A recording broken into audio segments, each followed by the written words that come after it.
Today, I'm going to talk about how to make America wealthy again. Have to do it. With 30 miles from Steel City, Pittsburgh played a central role in building our nation. The legacy of Pennsylvania steelworkers lives in the bridges, railways, and skyscrapers that make up our great American landscape. But our workers' loyalty was repaid, you know it better than anybody, with total betrayal. Our politicians have aggressively pursued a policy of globalization, moving our jobs, our wealth, and our factories to Mexico and overseas. Globalization has made the financial elite who donate to politicians very, very wealthy. I used to be one of them. Hate to say it, but I used to be one. But it's left millions of our workers with nothing but poverty and heartache. When subsidized foreign steel is dumped into our markets, threatening our factories, the politicians have proven, folks, they do nothing. For years, they watched on the sidelines as our jobs vanished and our communities were plunged into depression-level unemployment. Many of these areas have still never recovered and never will unless I become president. Then they're going to recover fast. Our politicians took away from the people their means of making a living and supporting their families. Skilled craftsmen and tradespeople and factory workers have seen the jobs they love shipped thousands and thousands of miles away. Many Pennsylvania towns, once thriving and humming, are now in a state of total disrepair. This wave of globalization has wiped out totally our middle class. It doesn't have to be this way. We can turn it around, and we can turn it around fast.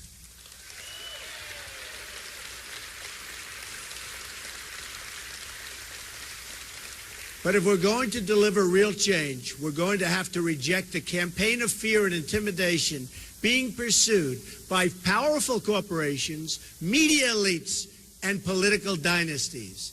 The people who rigged the system for their benefit will do anything and say anything to keep things exactly the way they are. The people who rigged the system are supporting Hillary Clinton because they know as long as she is in charge, nothing's going to change. The inner cities will remain poor. The factories will remain closed. The borders will remain open. The special interests will remain firmly in control. Hillary Clinton and her friends in global finance want to scare America into thinking small. And they want to scare American people out of voting for the better future. And you have a great future, folks. You have a great future. These people have given her tens of millions of dollars. My campaign has the absolute opposite message. I want you to imagine a much better life and a life where you can believe in the American dream again. Right now, you can't do that.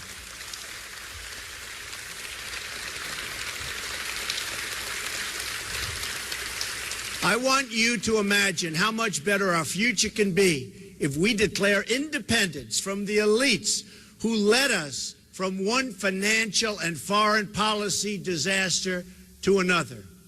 Our friends in Britain recently voted to take back control of their economy, politics, and borders.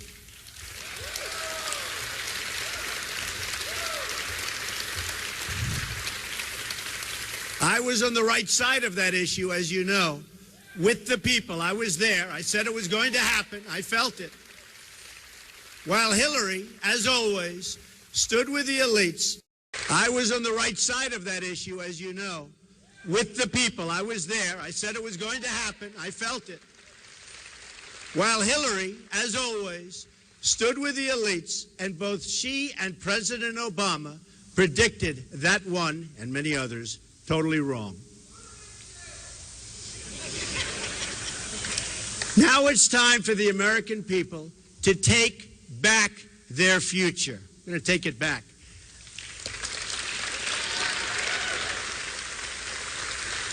That's the choice we face. We can either give in to Hillary Clinton's campaign of fear, or we can choose to believe again in America.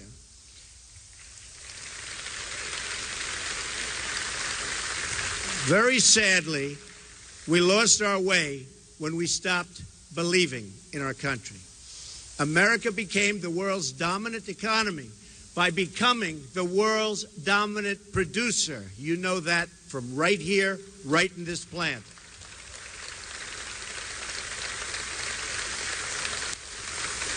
The wealth this created was shared broadly, creating the biggest middle class the world has ever known.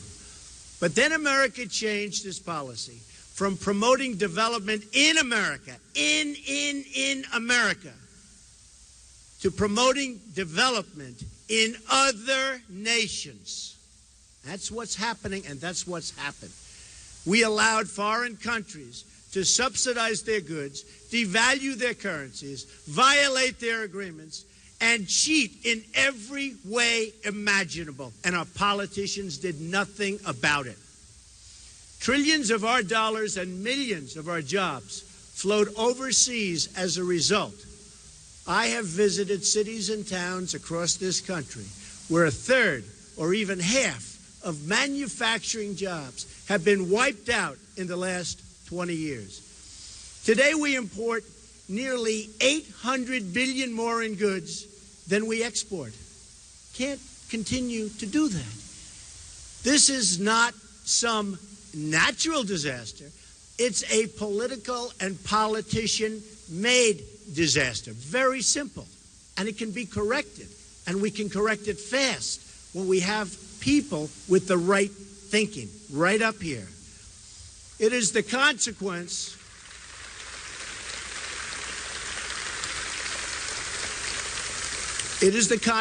of a leadership class that worships globalism over Americanism. This is a direct affront to our founding fathers, who America wanted to be strong.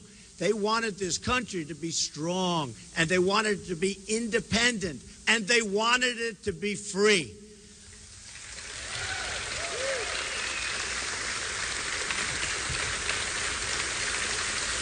Our founding fathers understood trade much better than our current politicians, believe me.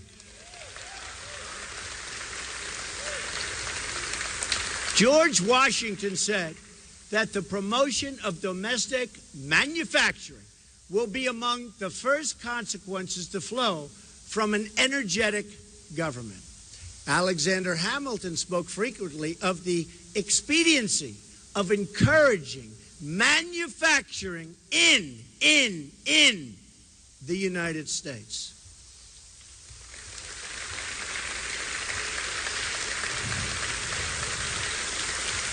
And listen to this.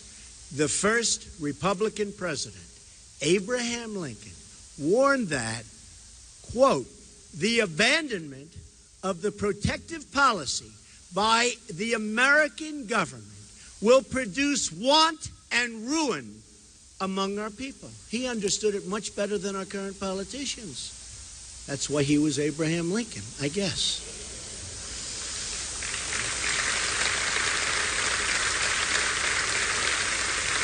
Our original Constitution did not even have an income tax. Instead, it had tariffs emphasizing taxation of foreign, not domestic, production. Yet today, 240 years after the Revolution, we've turned things completely upside down.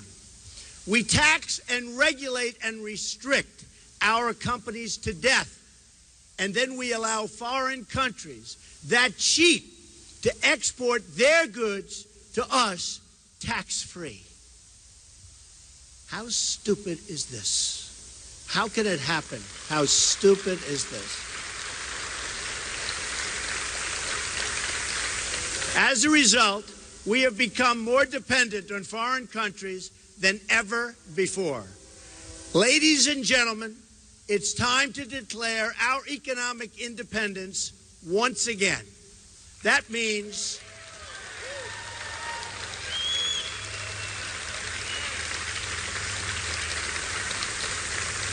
voting for Donald Trump.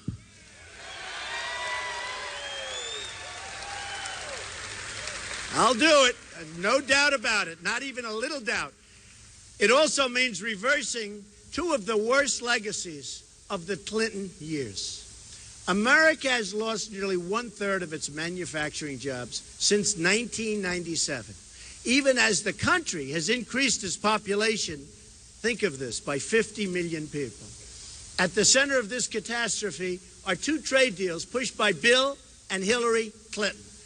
First, the North American Free Trade Agreement, or the disaster called NAFTA. Second, China's entry into the World Trade Organization. Then, as Secretary of State, Hillary Clinton stood by idly while China cheated on its currency, added another $1 trillion to our trade deficits, and stole hundreds of billions of dollars in our intellectual property.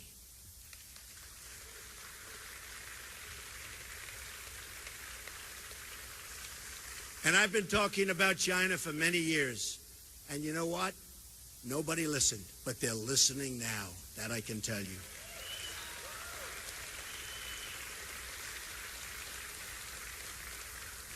The city of Pittsburgh and the state of Pennsylvania have lost one-third of their manufacturing jobs since the Clintons put China into the WTO. 50,000 factories across America have shut their doors in that time. And this factory, because of your great owners, Gabe and Gloria, it's hanging in. But they just told me it's not easy. Almost half of our entire manufacturing trade deficit in goods with the world is a result, and it's the result, of trade with China. It was also Hillary Clinton, as Secretary of State, who shoved us into a job-killing deal with South Korea. As reported by the Economic Policy Institute in May, this deal doubled our trade deficit with South Korea and destroyed nearly 100,000 American jobs. As Bernie Sanders said, Hillary Clinton voted for virtually every trade agreement that has cost the workers of this country millions of jobs.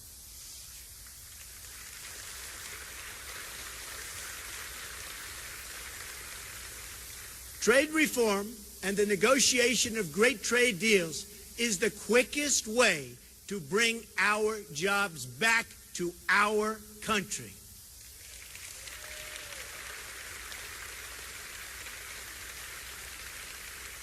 To understand why trade reform creates jobs, and it creates a lot of them, we need to understand how all nations grow and prosper.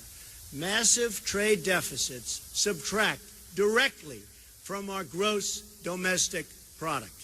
From 1947 to 2001, a span of over 5 decades, our inflation-adjusted gross domestic product grew at a rate of 3.5%. However, since 2002, the year after we fully opened our markets to Chinese imports, that GDP growth rate has been cut in half. What does this mean for Americans? Not good. For every 1% of GDP growth we fail to generate in any given year, we also fail to create over 1 million jobs. What a waste, and what a sad, sad thing.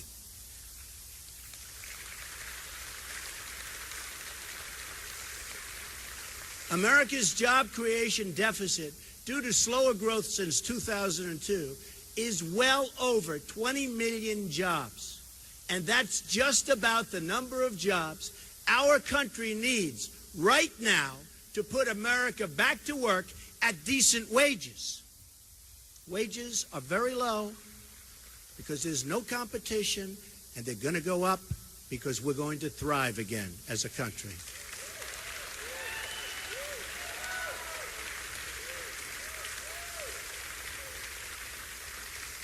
The Trans-Pacific Partnership is the greatest danger yet.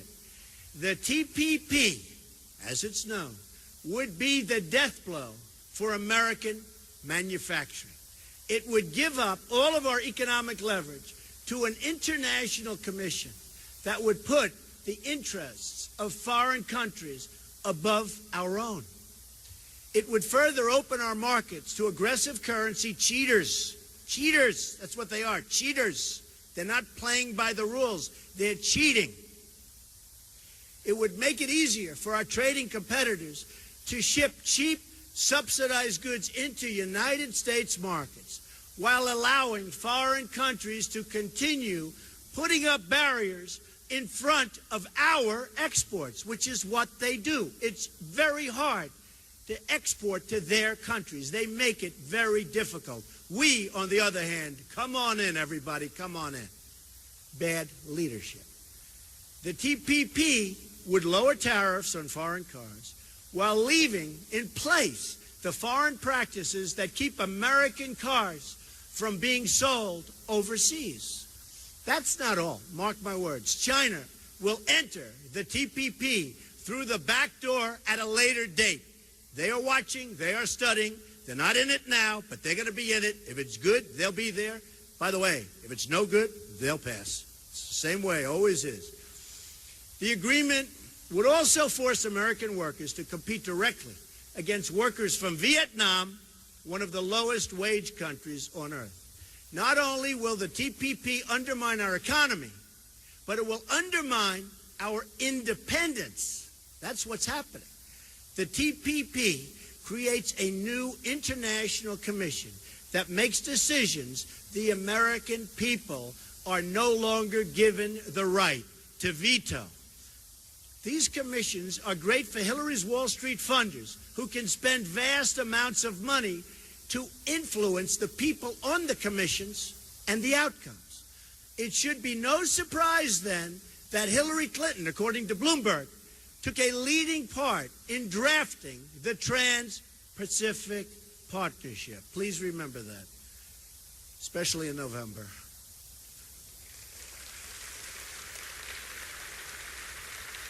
When she saw my stance, which is totally against, she was shamed into saying she would be against it too.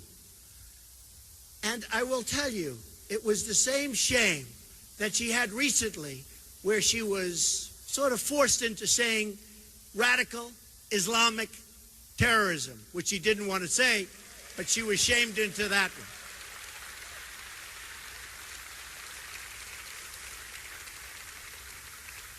But have no doubt that she will immediately approve it if it's put before her. And that is guaranteed. Guaranteed. She will do this just as she's betrayed American workers for Wall Street and throughout her career, her whole career.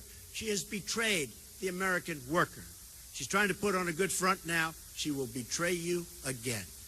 Her career and her husband have signed so many disasters, and never, ever forget NAFTA. Just never, ever forget it, because you know what it's done, and I know what it's done. And in touring, I've seen the devastation that it's left behind. Here's how it would go.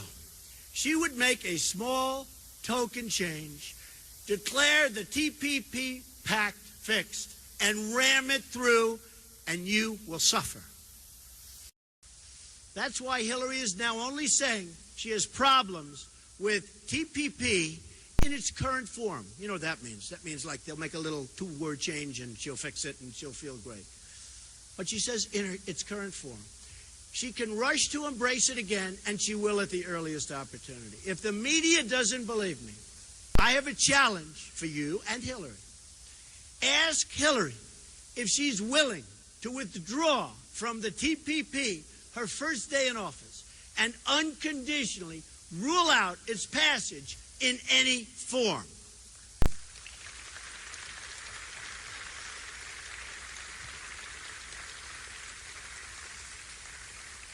There is no way to fix TPP. We need bilateral trade deals. We do not need to enter into another massive international agreement that ties us up and binds us down like TPP does.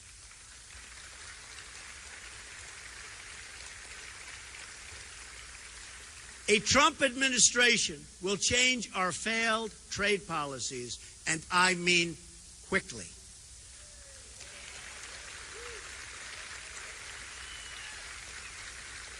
Thank you. Here are 7 steps I would pursue right away to bring back our jobs. Number 1, I am going to withdraw the United States from the Trans-Pacific Partnership, which has not yet been ratified.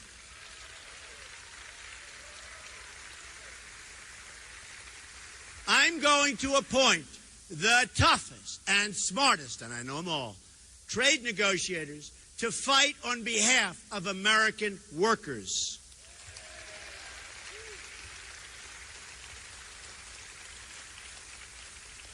I'm going to direct the Secretary of Commerce to identify every violation of trade agreements a foreign country is currently using to harm you, the American worker.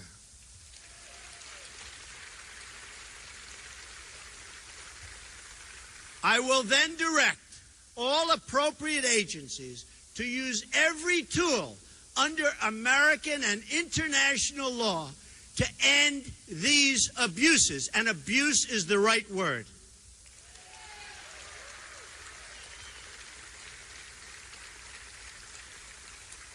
Number 4, I'm going to tell our NAFTA partners that I intend to immediately renegotiate the terms of that agreement to get a better deal by a lot, not just a little, by a lot for our workers.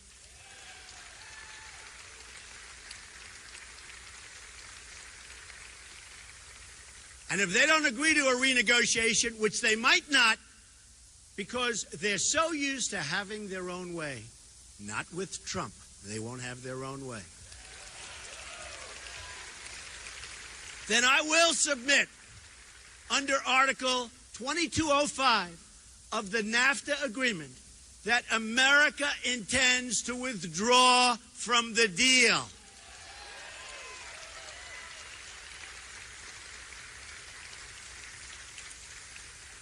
Number 5, I'm going to instruct my Treasury Secretary to label China a currency manipulator, which should have been done years ago. Any country that devalues their currency in order to take unfair advantage of the United States, which is many countries, will be met with sharply. And that includes tariffs and taxes.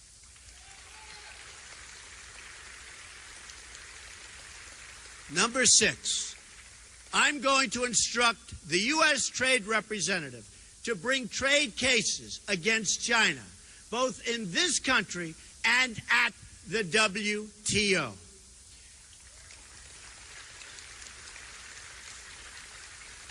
China's unfair subsidy behavior is prohibited by the terms of its entrance to the WTO, and I intend to enforce those rules and regulations, and basically, I intend to enforce the agreements for all countries, including China. 7, if China does not stop its illegal activities, including its theft of American trade secrets, I will use every lawful president. Hey, look, this is very easy. This is so easy. I love saying this. I will use every lawful presidential power to remedy trade disputes, including the application of tariffs consistent with Section 201 and 301 of the Trade Act of 1974 and Section 232 of the Trade Expansion Act of 1962. And when they say trade expansion, they're talking about other countries. They're not talking about us, because there is no expansion. They get the expansion, we get the joblessness. That's the way it works. Not going to happen anymore.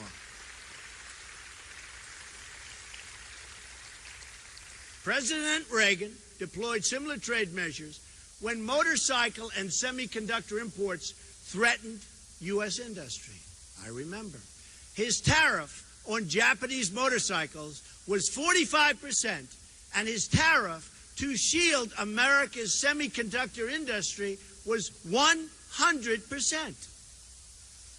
And that had a big impact, folks, a big impact.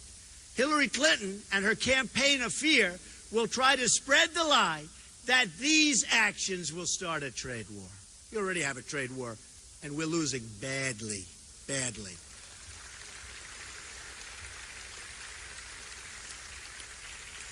She has it completely backwards. Hillary Clinton unleashed a trade war against the American worker when she supported one terrible deal after another. From NAFTA to China to South Korea, it doesn't matter.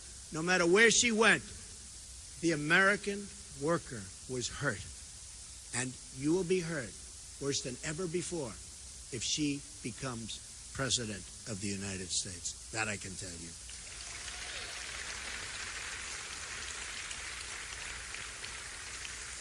A Trump administration will end that war by getting a fair deal for the American people and the American worker.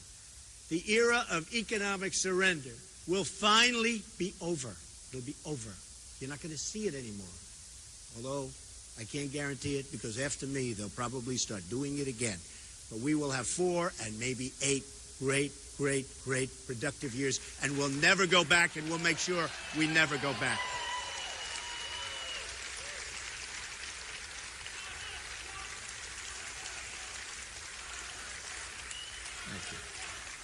Thank you. Thank you very much. Thank you. Thank you. Thank you very much, everybody. I appreciate it. A new era of prosperity will finally begin. America will be independent once more. Independent once more. Doesn't that sound great?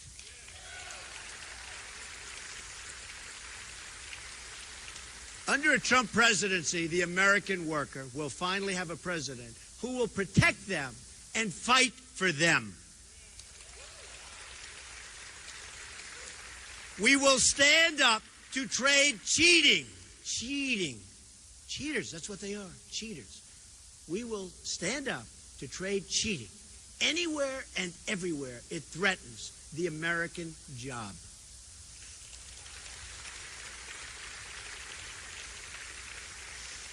We will make America the best place in the world to start a business. We'll hire workers, and we'll open factories, and we'll get rid of these horrible regulations that make it impossible to do business in this country.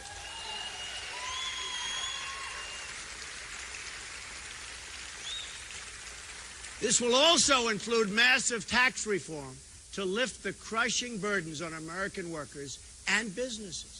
We will also get rid of all of these rules and all of these problems and all of the bureaucracy which are destroying, absolutely destroying, our job creation capacity, which we used to be the best in the world, and now we're getting close to the bottom, folks. We're getting close to the bottom.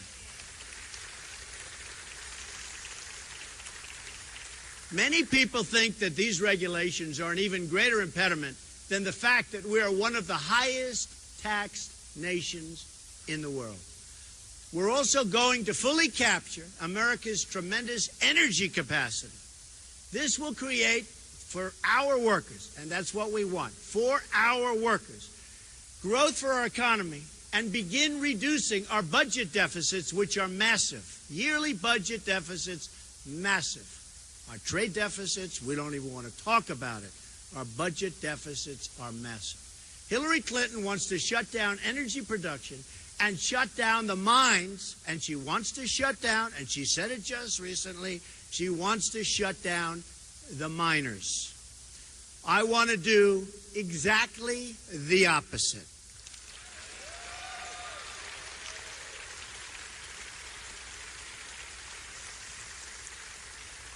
A Trump administration will also ensure that we start using American steel for American infrastructure.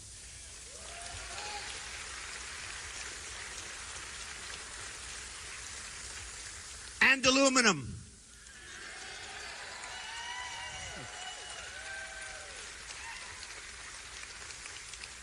Just like the American steel from Pennsylvania that built the Empire State Building. That's what we're going to do. It built the Empire State Building. It will be American steel that will fortify America's crumbling bridges. American steel. It will be American steel. It will be American steel that sends our skyscrapers soaring, soaring into the sky. Beautiful sight. More beautiful with American steel. It will be American steel that rebuilds our inner cities. It will be American hands that remake this country, and it will be American energy mined from American resources that powers this country.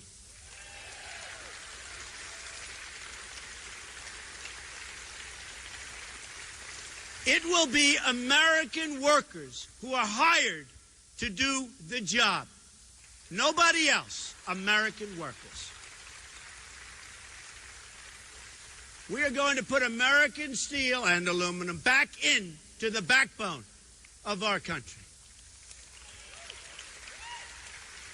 This alone will create massive numbers of jobs, high-paying jobs, good jobs, not the jobs we have today, which everybody agrees are bad jobs. We're going to create massive numbers of good jobs. On trade, on immigration, on foreign policy, we are going to put America first again.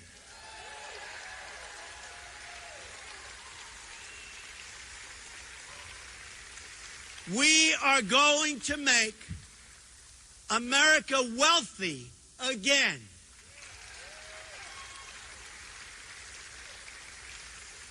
We are going to reject Hillary Clinton's policy of fear and her policy of absolute nonsense, because it's not working and it's grossly incompetent and we can't take it any longer, and we're not going to take it any longer. We are going to embrace the possibilities of change, but real change, not Obama change, real change. It's time to believe in the future. It's time to believe in each other. It's time to believe in America again. This is how we are going to make America great again for all Americans. For all Americans.